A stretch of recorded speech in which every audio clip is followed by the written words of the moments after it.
Before we get into today's episode, I wanted to let you know we're doing something a little different.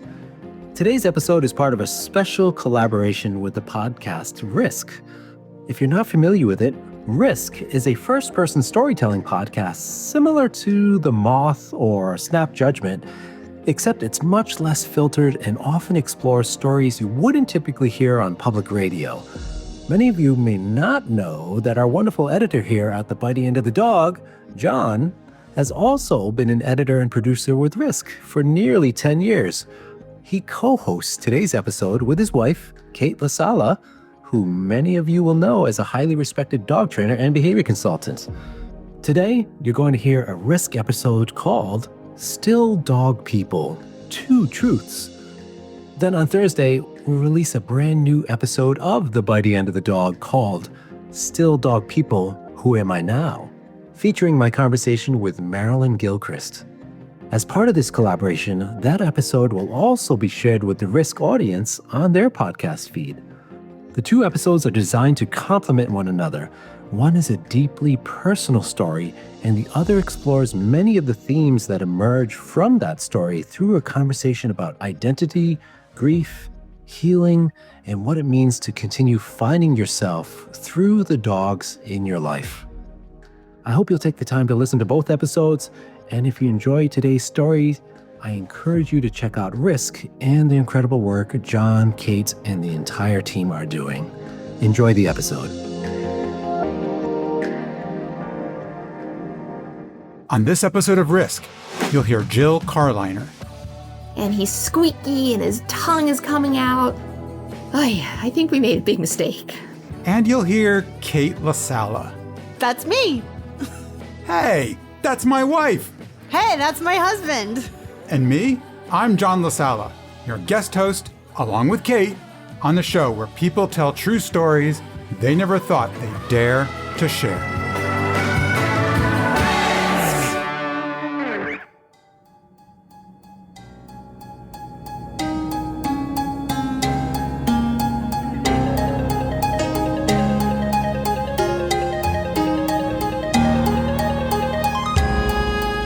Hey, Kate, recognize this music?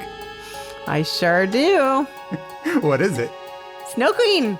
It's Snow Queen. It's Snow Queen. Yes. It's music I wrote back in like 1998 or 99, somewhere around there. Music for a dance theater production called The Snow Queen. That means we're really old. Yes. But that's not what we're here to talk about. We're here to talk about the first of two episodes coming out this week called Still Dog People. The second one comes out on Thursday, but this one features a story by Jill Karliner, after which Kate and I are going to talk about it, because it's about dogs. And we're dog people. We're dog people. But Kate even more so because, well, you tell me why. Kate, why are you here? Because I'm a professional dog trainer and behavior consultant, and I'm even a pet death doula. Yeah. Okay, we'll talk more about that later, but for now, let's get into Jill's story. But I do need to give everyone a heads up. There is blood in the story. There is a life-threatening situation involving a kid. There is trauma. But you've heard worse on Risk at this point, I know. You'll be fine. But still, heads up. So, here is Jill Karliner with a story we're calling Two Truths.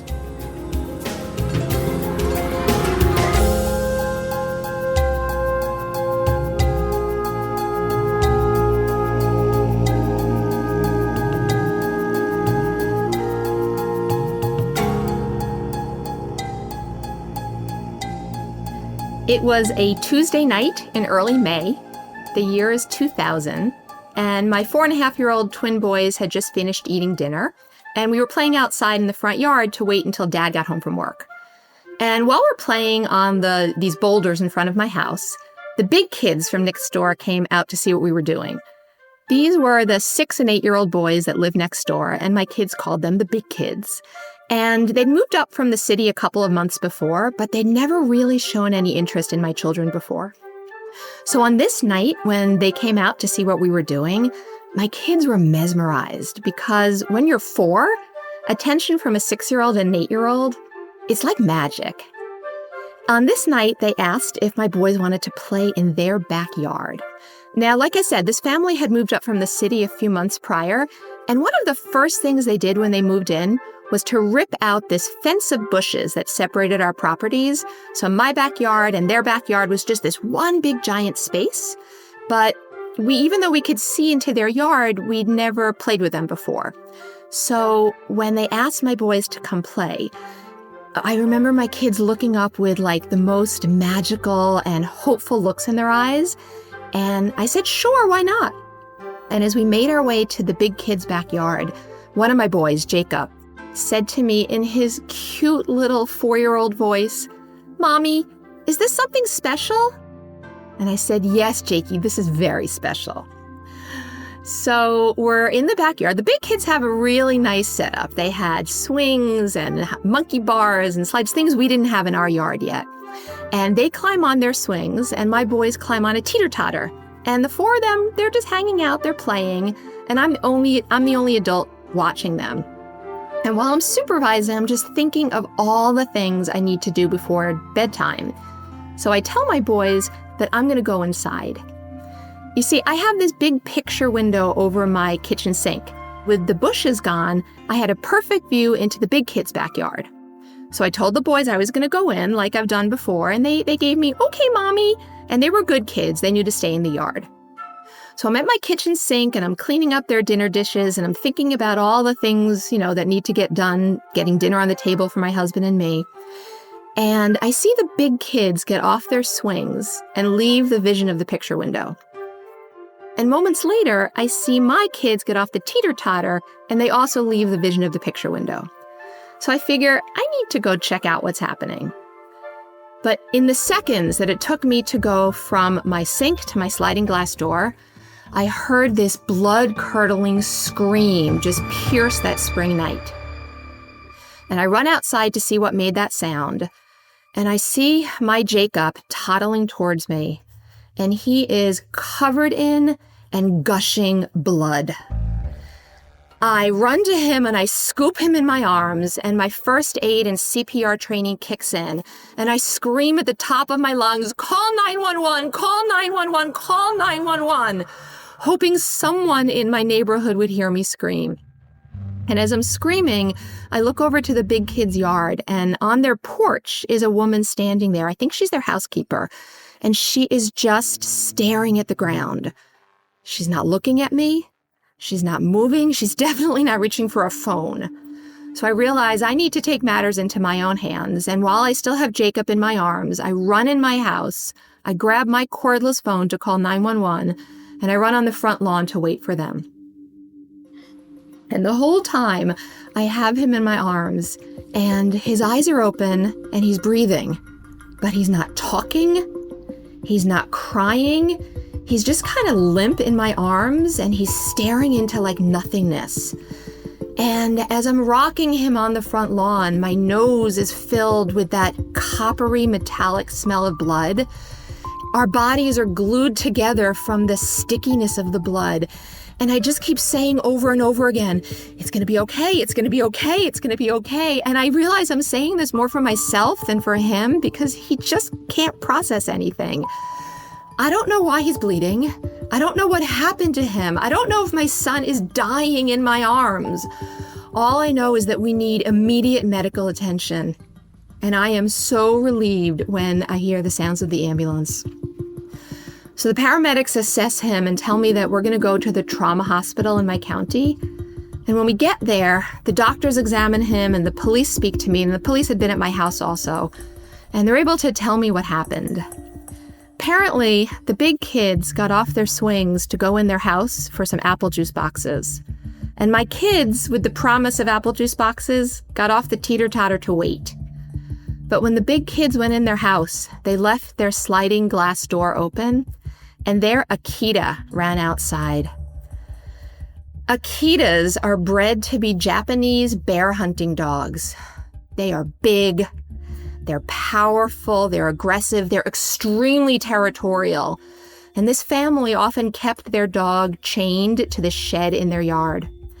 And when this dog ran out and saw my little boy standing in his yard, he just knocked him down and started attacking him until their housekeeper pulled the dog off of him. Turns out the dog bit Jacob on his shoulder and on his back and on his arm. But the most significant injury was this 3-inch by 5-inch flap of skin that was just shorn from his head. Picture the way you open a can of sardines, the way you kind of roll the lid of the tin down. That's what the dog did to my son's head. So the plastic surgeon who examined him was hopeful that if we could retrieve this skin, he'd be able to reattach it. And they radioed back to the house where the police were. And it turns out the neighbors had come home from work and cleaned up the blood and thrown away the bloody rags and my son's skin with his beautiful little hair attached to it into a garbage in their shed. So the skin was brought to the hospital and Jacob was rushed into emergency surgery. And my husband and I were at his bedside when he woke up from anesthesia. And he was in that state where his eyes were open and he could talk, but he wasn't fully conscious. And his little body just started shaking and he started crying out, "No, the dog, stop!" And it was chilling to stand there and watch my little boy have these flashbacks. And there was nothing I could do to stop the visions that were going on in his head. So unfortunately, that first surgery didn't take. The skin was too badly damaged, and Jacob ended up spending almost 2 weeks in a burn unit in the hospital. And he had multiple surgeries and multiple medical procedures. A lot of the time there, though, he was just this cute little 4-year-old boy. He'd sit on his bed, playing with toys, watching movies. His head was wrapped in this big turban of bandages. But the nights were really hard. He would wet the bed every night, and he would wake up with these night terrors, screaming, "No, the dog!" every night. And during the day, as happy as he was when he was playing, if anyone came to the room, he would just start crying and shaking in fear. In an instant, his little world went from being this safe, happy place to being a world that's dangerous and unpredictable and hurtful. And as much as we tried to protect him and tell him things were okay, he just couldn't differentiate anything that was coming at him as being safe or harmful. It was so sad to watch. I hoped that when we got home from the hospital, we could return to some normal routine. And for the most part, we did our best. My kids went back to preschool, and my husband and I went back to work.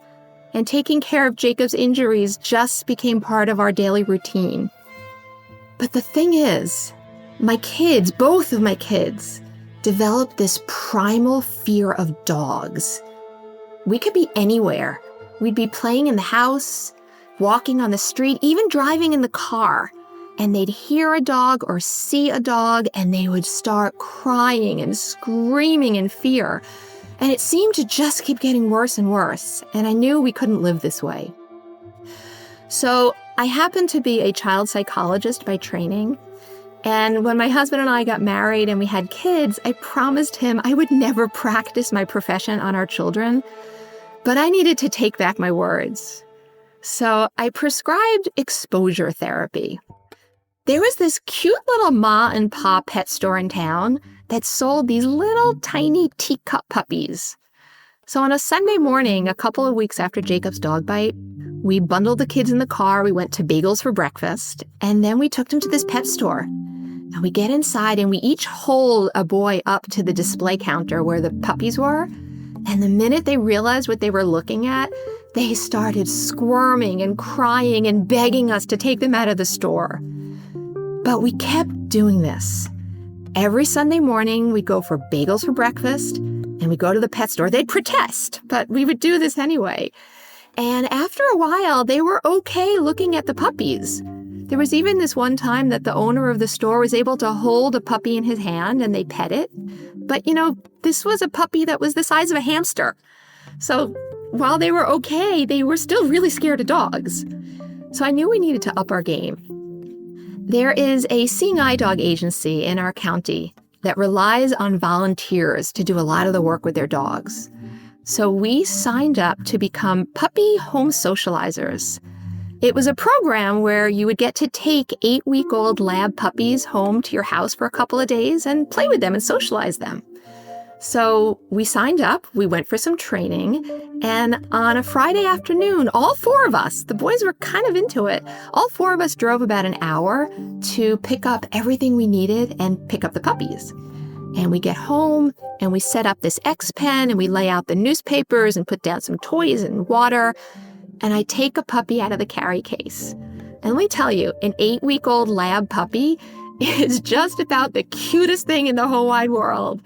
His little body was wiggling back and forth, and his pencil-thin tail is going 1,000,000 miles a minute, and he's squeaky, and his tongue is coming out.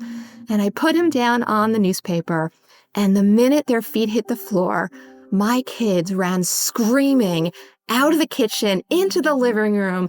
They climbed on the back of the couch and wanted nothing to do with these puppies all weekend. I think we made a big mistake. But we kept doing this. About once a month, for years, we would bring puppies into our house. And it got to the point where my kids were able to hold them and cuddle them and play with them. I mean, they were even okay when the puppies nibbled on them with their little razor-sharp puppy teeth. So this was really good. So it was a July 4th holiday, about 2.5 years after Jacob's dog bite. And we had puppies in the house for about 5 days this time because of the long holiday weekend. And when we returned them, we all kind of looked at each other and were like, our house feels empty. We miss having the puppies in the house. And it was like, we knew that we wanted a dog. We were ready. So we signed up to become foster parents to breeding dogs through Guiding Eyes for the Blind. These were dogs that were raised to be seeing eye dogs, but when they were about a year old, instead of going into graduate school to learn how to use a harness, they were chosen to be breeders because they were the smartest and the best well-trained. They performed well in their tests. Basically, we got the Rolls-Royce of dogs. And that is how we got Zoe, and then Queenie, and Eileen, and Nilla, and currently we have Nani. It has been over 20 years that we've been fostering breeding dogs for Guiding Eyes for the Blind. And my kids have grown up taking care of pregnant dogs, taking care of and playing with puppies. We've even had the litters in our house for weeks at a time. One of our dogs in particular, Eileen, she was a really good breeder. She had big litters and her puppies always did well with testing. But when she was 6 and she was retired, we adopted her. We always adopted them when they were retired. It was like she knew that her job was done, and she didn't want to be touched anymore. And no one could pet her or scratch her behind the ears without her getting super anxious, except for Jacob. He was the only one that she let cuddle and snuggle and hug. She spent most of his teenage adolescent years sleeping in his bed, spooned up against him like a girlfriend. It was like they knew that there was so much safety and comfort and security in each other. Their bond was so beautiful. My boys recently turned 30. It's been over 25 years since Jacob's dog bite. If you were to meet him, the first thing you would notice are the visible scars on his face. He continues to carry visible scars, and he will for the rest of his life. What you would not notice initially are the emotional scars that he continues to carry. At 4, he experienced this childhood trauma that was just unthinkable. And unfortunately, it changed the trajectory of his life. We would see time and time again how he would just react to things in such a way that he thought he was under attack or was being hurt or harmed. And no matter how much my husband and I protected him and tried to keep him safe and tried to give him the coping skills, it was just a part of his DNA. It's just how he views the world. I've had to learn to live with two truths. Truth number one, I wish my son had never been attacked by a dog. I wish he never had to go through this trauma. I wish our family never had to go through all of this. Truth number two, for over 25 years, we've had a relationship with the most incredible dogs that have gone on to do remarkable things and have saved people's lives by becoming guide dogs. People have always said to us how selfless we were for fostering dogs, and I would smile and say thank you because, yes, I was doing a volunteer job. But let me tell you, there was nothing selfless about it. It was very selfish. We got so much purpose and joy and love in our lives from the dogs that we've had. And yes, it's not lost on me that the thing that has brought my son and our family the biggest trauma also brings us so much love and joy. And these are just two truths that I live with.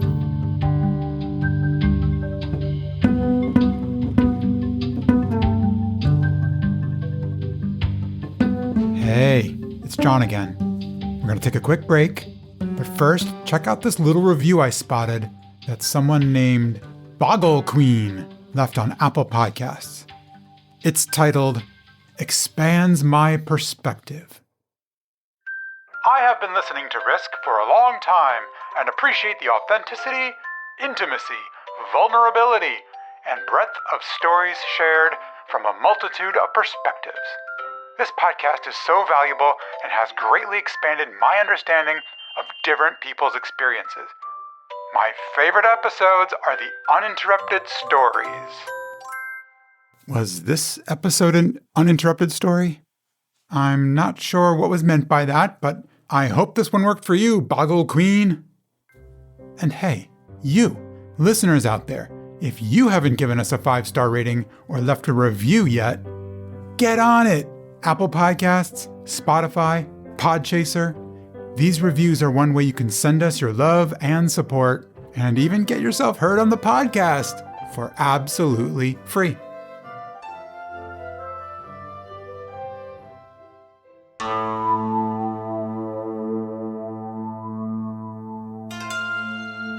A big thanks to Taj Easton for sound designing that story.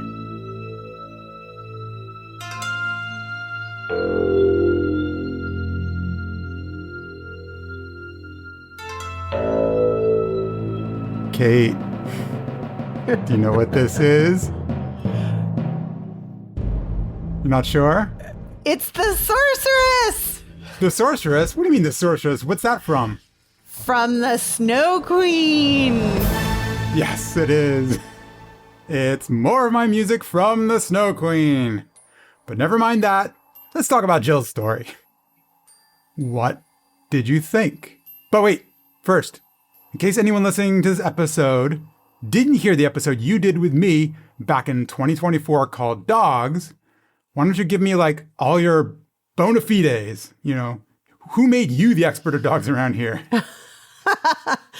I am a multi-credentialed behavior consultant, and I have more letters behind my name than are in my name. Okay, so Jill's story. What did you think? And what were your reactions while listening to it? Yeah, so my focus is fear and aggression and anxiety cases. So I deal with a lot of dog bites. So I had a lot of questions and thoughts about this story. Mm-hmm. But my first question is, do we know how Jacob is now? Do we know what his relationship with dogs is now, after their last foster that she and that was mentioned, that was many years ago too, right? So yeah, we do. Because when I was recording the story with Jill, I asked her some questions afterwards, and she addressed that a bit. It didn't end up in the story, but I do have the recording. So let's listen to it right now.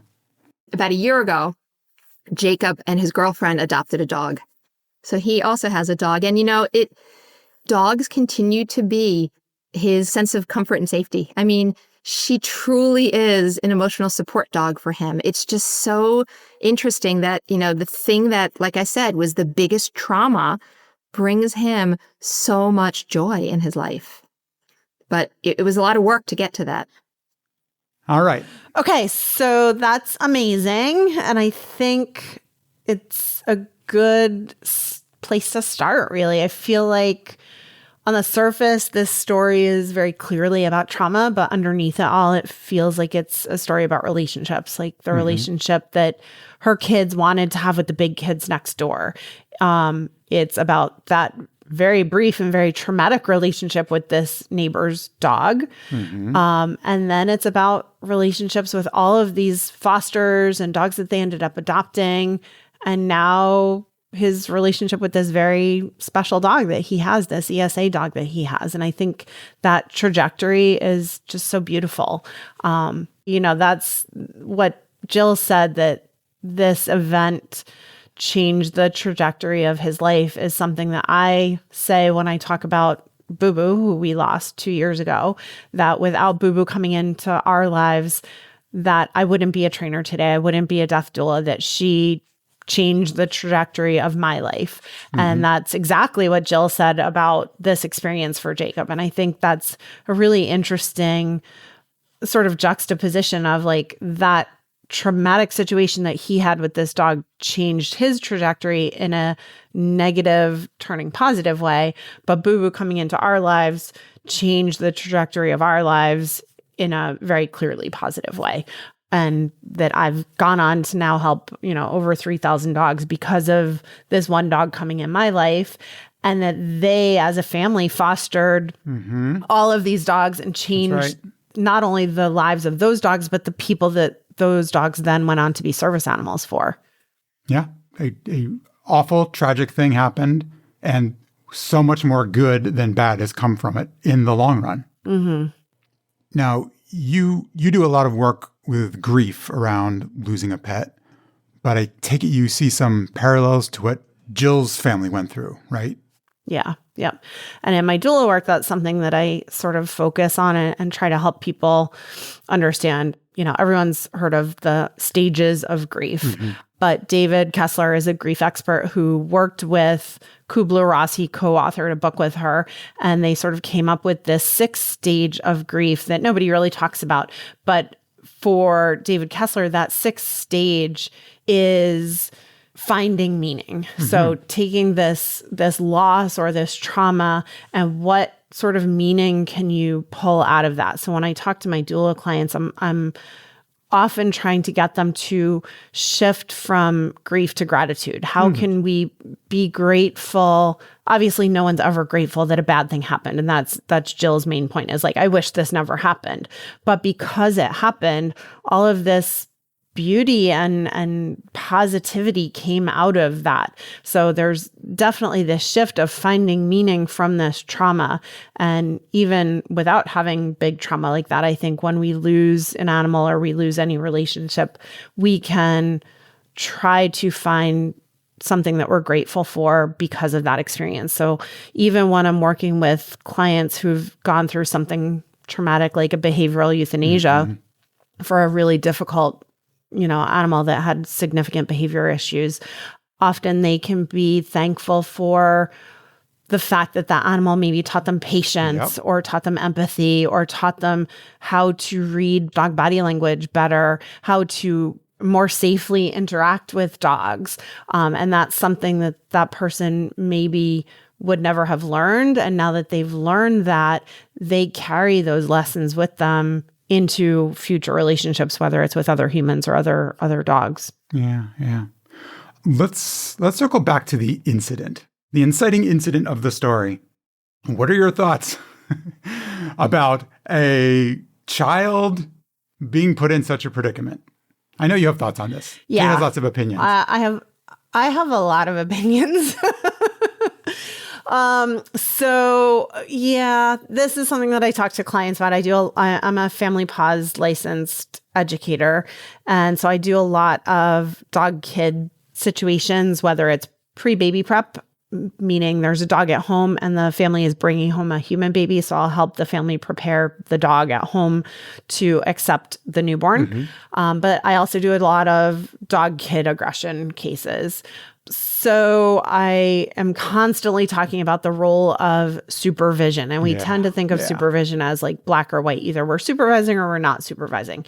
But Family Paws has 5 stages of supervision that they talk about. And it runs from sort of fully awake, aware adult supervision, which is active, to absent supervision, which could be you think you're supervising because you're in the same space, but you're sleeping. And if you're sleeping, you're not fully awake. You're not aware that whatever's happening between the dog and the kid are happening.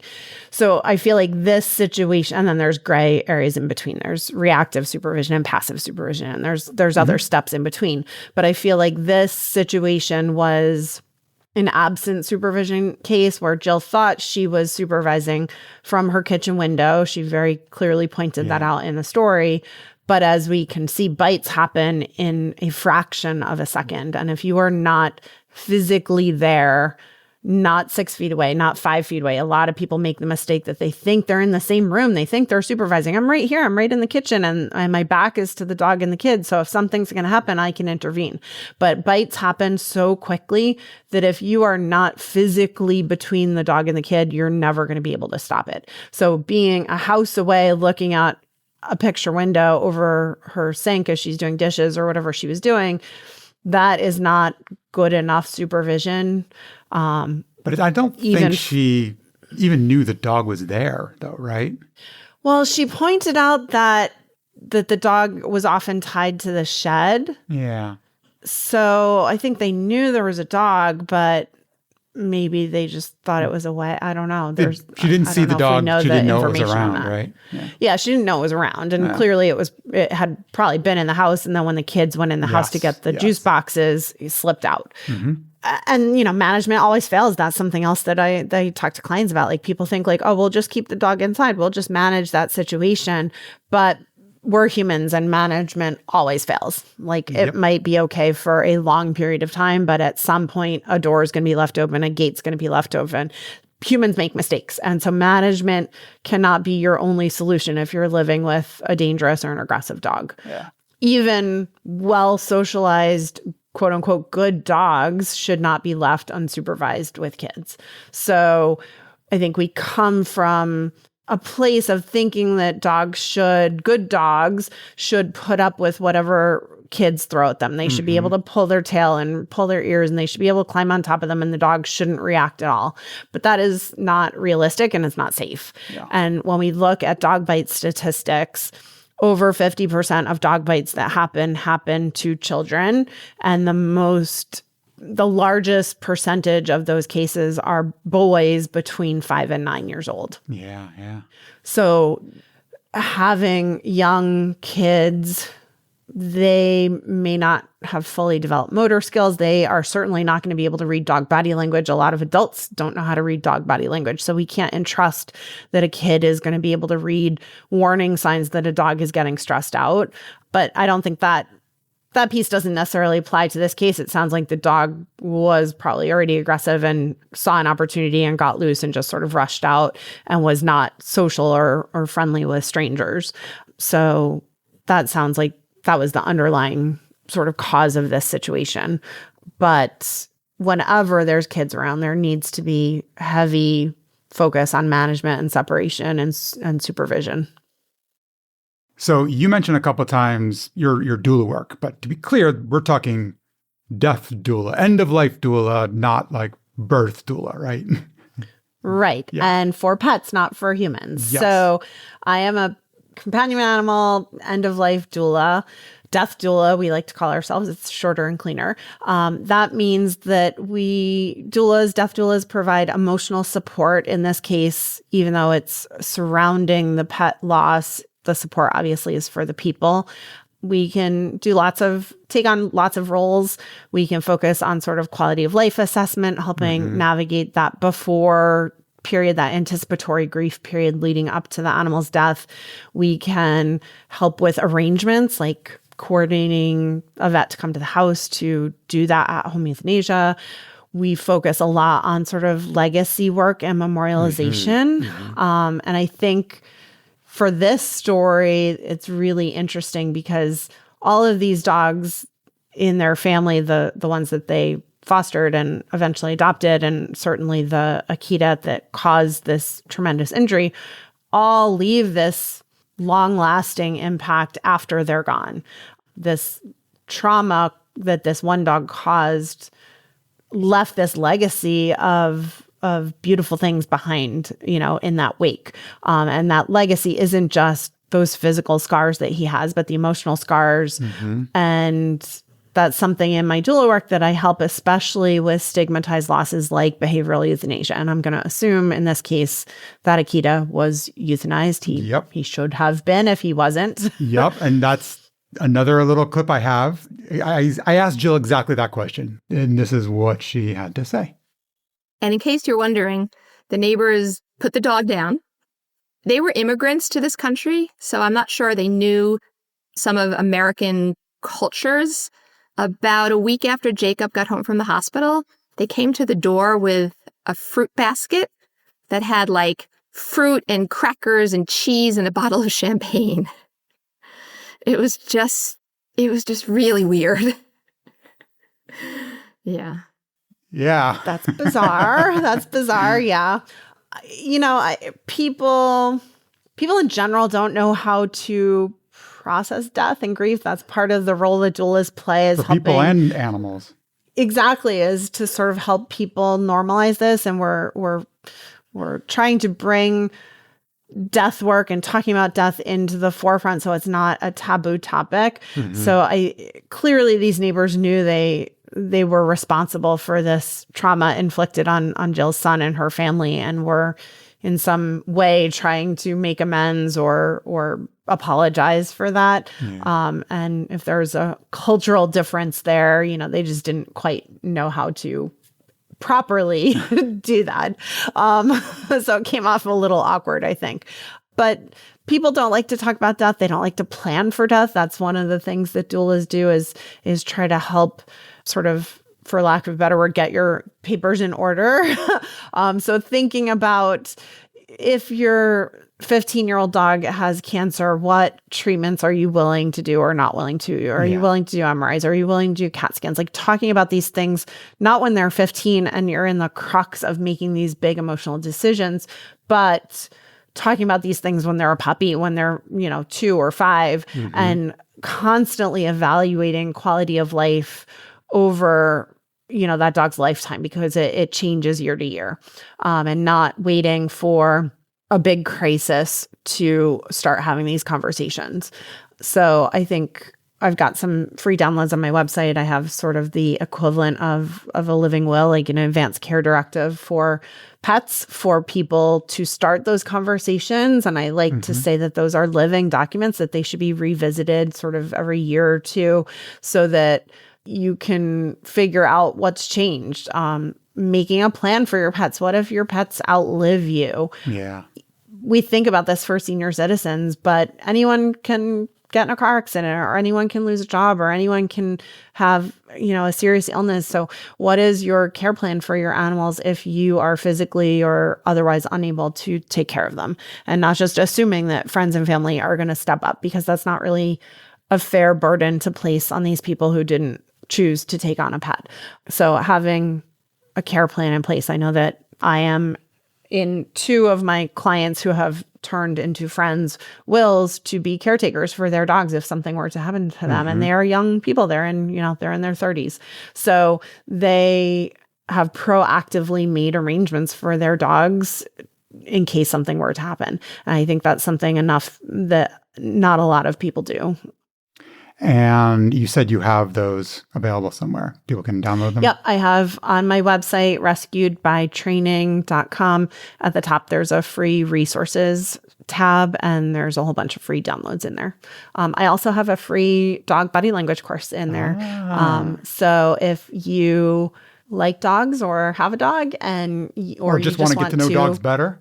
Exactly. Just want to learn how to speak dog a little bit better. It takes about 30 minutes to go through it, but it's a really great, if I do say so myself, free resource to learn that, kissing, dogs licking you, what we call kissing and wagging their tail, is not always a sign of a happy dog.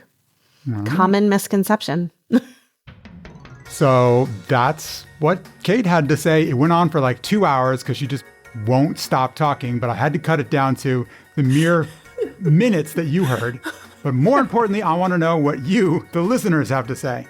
Weigh in. Come tell us what you thought. Share your dog stories, even the ones that don't bite. You can email me at john@risk-show.com, or even better, post on our private Facebook fans discussion group, or on the r/risk podcast subreddit, or Spotify, whatever scritches your britches. I don't know. Whatever scritches your britches. And if you're going to post on social media about it, just hit it with the hashtag #IHeardItOnRisk. Now listen, I said up top, this is just one episode coming out this week called Still Dog People. On Thursday, there'll be another one. And that one will feature a story from a different podcast called The Bitey End of the Dog, which I just happened to also work on. And it'll feature a not too different story, but from a very different kind of perspective. Tune in. You'll see. But that'll be Thursday. Whereas today, well, today's the day. Say it, Kate. Take a risk. That's right.